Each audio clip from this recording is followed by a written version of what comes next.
एक फौजी की दिल छू लेने वाली कहानी। ये कहानी एक सैनिक की है जो ईरान में युद्ध के लिए गया था।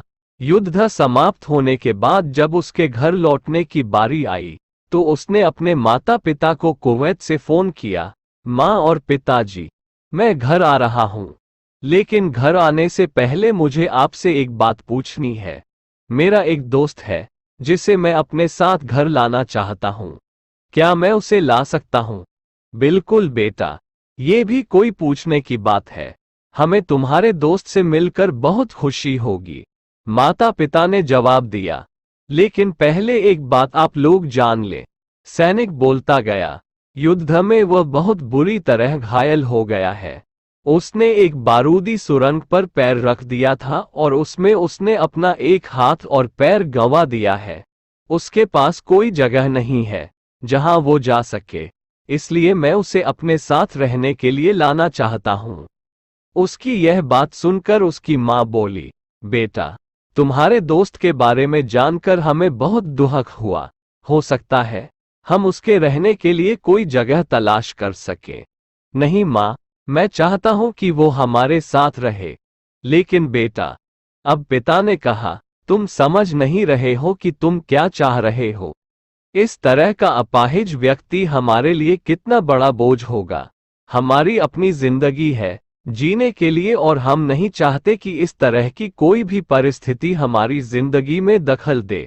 मेरे हिसाब से तुम्हें अकेले घर आना चाहिए और अपने दोस्त को वहीं छोड़ देना चाहिए। वह अपनी जिंदगी जीने के लिए कोई न कोई रास्ता निकाल ही लेगा। सुनकर उस सैनिक ने फोन रख दिया।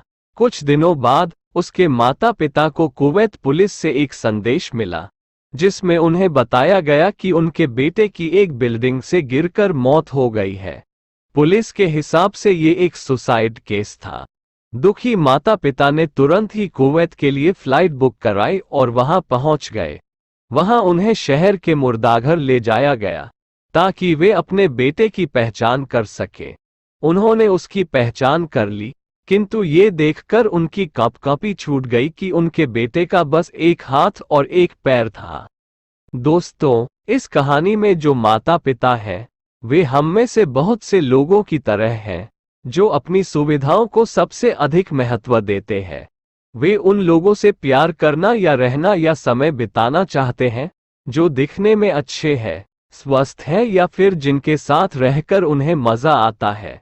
वे ऐसे लोगों को पसंद नहीं करते जो देखने में स्वस्थ, सुंदर या स्मार्ट नहीं हैं या जिनके साथ वे मजा नहीं कर पाते या जो किसी भी रूप में उनके लिए असुविधाजनक हैं। वे ऐसे लोगों से दूरी बनाकर रखते हैं। लेकिन कभी कभी उनके इसी व्यवहार के कारण उनके सामने ऐसी परिस्थितियां उत्पन्न हो जाती है जब उन्हें पछताना पड़ता है। अगर आप लोगों को ये कहानी अच्छी लगी हो तो लाइक, कमेंट और सब्सक्राइब जरूर कीजिएगा।